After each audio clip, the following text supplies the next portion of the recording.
But first, tears and tributes for an Army veteran and postal worker in Jupiter. His life cut short in a motorcycle crash. WPTV News Channel 5's Matt Cesny live for us this evening with how his widow is now coping with the reality of being a single mother of 3. Matt?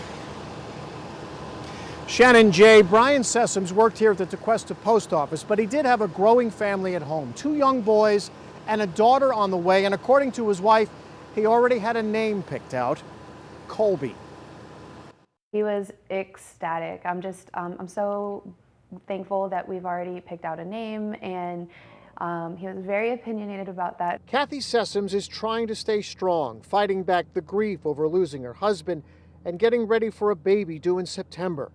Brian Sessoms was killed last Friday afternoon while riding his motorcycle on this section of alternate A1A in Jupiter. The 35-year-old was an Army veteran who served in Iraq and a worker at the Tequesta post office. This past weekend, his co-workers made a rolling tribute to him.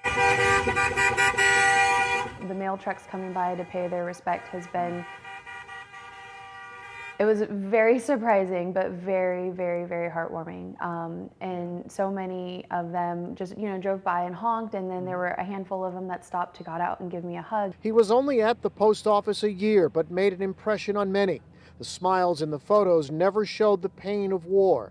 Kathy says Brian was considered 90% disabled with back and hip injuries and PTSD. Before the post office, he was a dive instructor and massage therapist, always trying to help someone.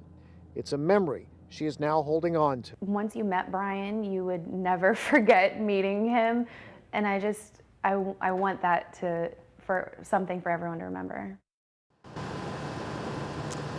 A GoFundMe page has been set up for the family, and it's raised over $23,000. And postal workers here in Tequesta say they are already planning another tribute to Brian before his funeral this Saturday.